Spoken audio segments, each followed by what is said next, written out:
Oke, halo semuanya. Perkenalkan nama aku Muhammad Rafa Fauzan dengan 3 digit NIM terakhir 053 dari kelas B. Di sini aku dari program studi Teknologi Rekayasa Otomasi Universitas Diponegoro. Di sini saya akan sedikit menjelaskan dan memaparkan apa sih itu kontrol PWM dan gimana sih cara membaca encoder di motor DC dengan menggunakan Simulink pada aplikasi MATLAB. Oke, langsung saja. Apa sih itu PWM? Nah, PWM atau kepanjangan dari Pulse Width Modulation itu adalah teknik elektronik untuk mengontrol daya rata-rata dari perangkat ke perangkat dengan cara memanipulasi lebar pulsa digital secara cepat gitu. Bukan untuk mengubah tegangan langsung ya. Ini tuh bisa memungkinkan kontrol kecepatan motor, kecerahan lampu LED, dan peredupan layar dengan menyesuaikan rasio waktu ataupun duty cycle-nya untuk membuat tampak bervariasi secara halus bagi mata manusia meski aslinya itu bisa berkedip secara cepat gitu. Untuk yang kita lakukan simulasi kali ini adalah untuk kontrol kecepatan motor DC gitu teman-teman. Nah, untuk prinsip kerja PWM itu dia tuh dengan membuka lebar pulsa sinyal digital pada saat waktu on dengan waktu off gitu loh. Dan dalam periode yang tetap itu tuh bukan untuk mengubah tegangannya, itu tuh untuk mengontrol daya rata-rata yang dikirim ke beban, sehingga nanti bisa mengontrol kecepatan motor, kecerahan LED, dan level tegangan analog secara efektif dengan cara memanipulasi duty cycle dengan persentase waktu sinyalnya yaitu on.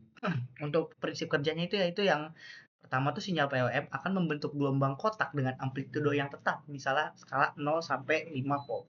Nah, habis itu yang diubah itu, yang dimanipulasi adalah duty cycle-nya, yaitu dengan perbandingan waktu sinyal on-nya atau logika high-nya itu terhadap satu periode total. Nah, semakin besar duty cycle-nya, maka akan semakin besar juga nih tegangan atau daya rata-rata yang akan diterima oleh beban. Nah, sebaliknya, jika duty cycle-nya itu kecil, maka daya rata-ratanya pun akan ikut kecil gitu. Nah, selanjutnya ada kelebihan dan juga aplikasi dari PWM ini sendiri. Nah, untuk kelebihan dari PWM itu tuh yaitu ada efisiensi yang tinggi karena sedikit rugi daya bekerja secara switching gitu. Karena kita bekerja secara on dan off gitu, logika satu dan 0. Lalu ada kontrol presisi yaitu daya atau tegangan rata-rata yang dapat diatur halus lewat dari duty cycle. Nah, selanjutnya adalah rangkaian yang sederhana nih karena mudah dihasilkan dengan microcontroller ataupun dari IC. Nah, selanjutnya ada kelebihannya itu ada panasnya yang rendah gitu loh. Jadi suhunya yang rendah karena dibandingkan dengan pengaturan linear itu suhunya bisa tinggi. Selanjutnya adalah fleksibel ya, bisa digunakan pada berbagai jenis beban gitu teman. Bisa seperti tadi kontrol LED, kontrol motor dan lain sebagainya. Nah, untuk aplikasi PWM ini itu ada kontrol kecepatan motor DC yang akan nanti kita simulasikan. Habis itu ada pengaturan kecerahan lampu LED, ada power supply switching dan DC-DC converter. DC-DC converter itu yang seperti rangkaian bak bus gitu. Lalu ada inverter dan kontrol daya AC. Lalu ada sistem kontrol dan juga otomasi industri. Sama yang terakhir ada kelas D amplifier atau audio digital. Oke, kalau tadi kita ngebahas PWM, kita lanjut ke encoder. Nah, untuk encoder itu apa sih? Encoder itu adalah sensor yang digunakan untuk mengubah gerakan mekanik ya. Ataupun gerakan mekanik itu contohnya seperti putaran ataupun perpindahan menjadi sinyal listrik yang sehingga posisi, kecepatan, arah gerak itu tuh bisa diukur dan juga bisa kita pantau. Nah, prinsip kerja secara singkatnya itu gimana sih? Nah, untuk prinsip kerjanya itu tuh dia tuh pertama encoder itu akan dipasang pada poros yang berputar. Lalu pada saat porosnya berputar, nanti encoder ini akan menghasilkan pulsa sinyal.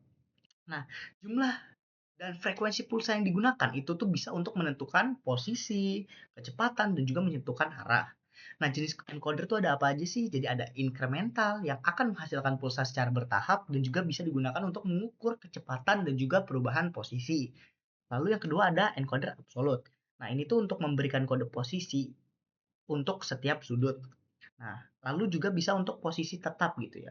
Agar posisinya tetap diketahui meskipun listriknya mati gitu. Jadi meskipun kita gak ada listrik, posisinya itu bisa tetap diketahui dengan menggunakan encoder itu sendiri.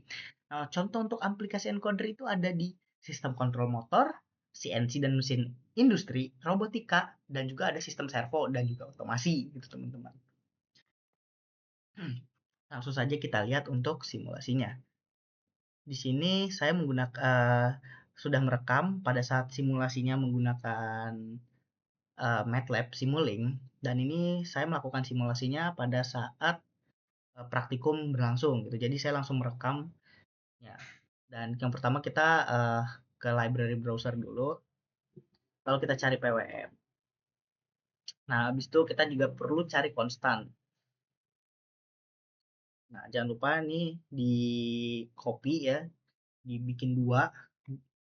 Ini mungkin biar cepat aku next next aja ya, biar gak lama. Jangan lupa juga ini untuk settingannya. Jadi di hardware setting itu harus kita setting dulu untuk parameternya, seperti konfigurasi dari port yang akan kita pakai itu ada di COM berapa, terus untuk eh, code generator, dan juga settingan Arduino yang kita pakai. Yang di sini kita pakai menggunakan Arduino Mega 2560. Di sini seperti ini.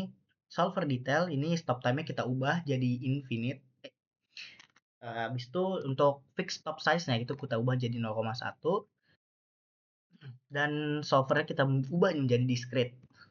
Lalu di hardware implementation kita jangan lupa ke hostboard. Nah, di sini seperti yang aku bilang tadi, di sini kita harus menggunakan port yang sesuai ada di laptop kita. Jadi tiap laptop itu COM-nya beda-beda ya teman-teman. Nggak semua device laptop itu sama. Ya, tergantung dari masing-masing laptop itu sendiri. Kebetulan di sini yang digunakan adalah dari COM 9. Jangan lupa semuanya juga diubah, dari baud rate-nya juga kita ubah semua, juga COM-nya kita ubah jadi COM 9. Lalu di sini kalau udah kita ke code generation-nya. Nah, untuk code generation, untuk build configuration-nya kita ubah menjadi faster run. Lalu kita apply. Dan kalau sudah dikonfigurasi, ini nanti kita coba dulu di monitor atau kita running lah gampangnya, kita apakah berhasil atau tidaknya. Karena kalau tidak berhasil dia akan muncul peringatan ya. Nah, ini sudah berhasil, lalu kita akan membuat rangkaiannya aja langsung.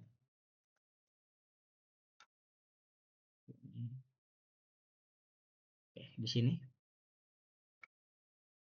Maaf ya, ini aku gak buat secara langsung karena ini emang sengaja pada saat praktikum. Oh ya, jangan lupa kita nanti tambahkan slider juga, dan juga konstan lagi. Fungsi slider itu nanti kita bakal lihat sendiri ya. Dia itu untuk mengatur motor DC-nya nanti sesuai set point yang sudah kita tentukan nanti. Oke, sini kita buat dulu rangkaiannya. Nah, di sini kita juga jangan lupa tambahkan goto. Nah, kita di sini men-setting untuk slidernya, untuk PWM, kontrol PWM-nya itu kita menggunakan slider. Dan untuk set point-nya kita ada di 255 itu. Habis itu kita tambahkan switch juga. Mohon maaf ini aku agak percepat saja ya teman-teman ya, biar untuk meminimalisir waktu yang terlalu lama, supaya lebih efektif juga. Di sini kita tambahkan gain, lalu kita tambahkan lagi goto untuk outputnya juga. Oke. Oh iya, untuk mengubah apa ya, untuk menambahkan ini, itu tuh kita hanya perlu menarik garis ya teman-teman, menarik garis yang ada di sini. Nah itu ada arah panah yang ke arah luar, itu kita tarik saja. Nah, jadi jangan di copy ya teman-teman, itu gak bakal, arahnya gak bakal berubah gitu. Jadi kita hanya perlu menariknya saja di situ. Switchnya kita copy lagi. Nah di sini ada yang kita ubah juga, itu menjadi lebih atau sama dengan dari 0. Kita hubungin gotonya sama konstannya. Kita lakukan wiring di sini. Untuk gain kita hubungkan juga.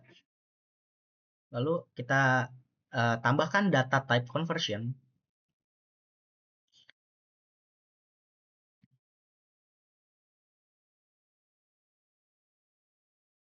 Kita masukkan ke sebelah PWM untuk wiringnya. Di sini kita tambahkan integer karena yang akan kita cari adalah berupa integer.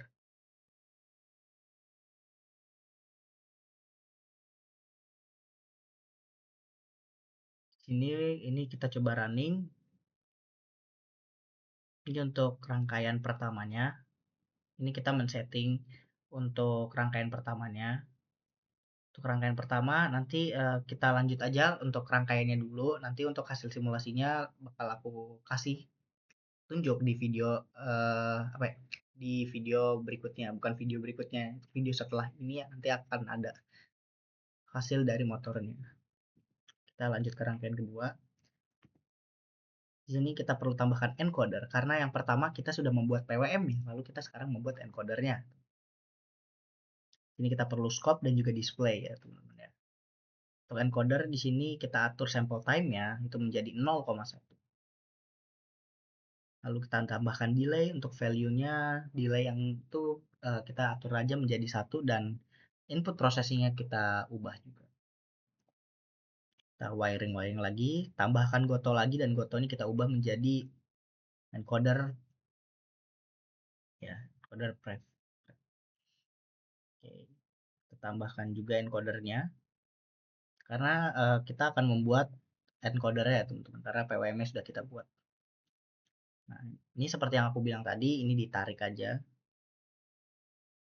Nanti kalau sudah kita tambahkan logika sum. Tapi oh, maaf teman-teman, ada kesalahan. Kita nyarinya tuh yang ini, plus minus ya. Jadi ada plus dan juga minus. Untuk encodernya itu kita masukkan ke positif dan encoder pref-nya itu kita masukkan ke arah negatifnya. Lalu kita ubah, tambahkan goto lagi dan ubah menjadi speed. Tambahkan display dan kita taruh di speednya itu. Kita wiring. Jangan lupa tambahkan scope-nya juga untuk melihat grafik dari encoder tersebut. Kita hubungkan juga untuk dari speednya. Nah, ini kita coba running.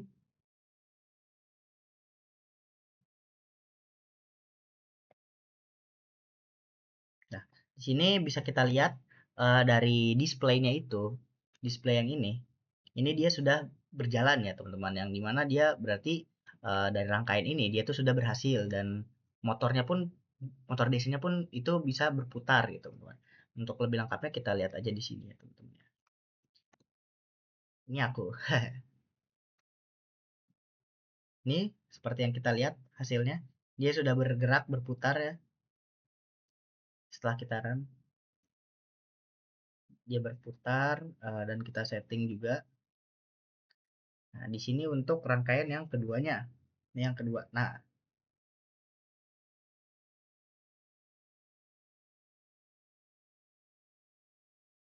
rangkaian kedua dan ketiga, lebih tepatnya kita percobaan sih, bukan rangkaian. Nah, di sini setelah kita running, nah dia otomatis akan berputar gitu teman-teman. Kita bisa men-settingnya juga dari set point dari slider yang sudah kita buat di sini. Nah, di sini untuk set point yang sudah kita atur dari slidernya, semisal kita turunin ke A, ke slider ke 0, dia akan melambat ya teman-teman. Nah, seperti di contoh ini dia akan melambat. Nah, akan semakin lambat dan semakin lambat. Seperti itu. Nah, mungkin segitu. Lalu untuk grafiknya, ini ada di sini. Nah, itu untuk grafiknya dari percobaannya ini. Seperti itu. Oke, mungkin sekian aja untuk grafiknya. Jadi di sini grafiknya bisa kita lihat dia naik ya teman-teman, tergantung dari slider yang sudah kita atur itu teman-teman. Jika kita naikkan slidernya ke set point 255, maka grafiknya di sini dia akan naik gitu.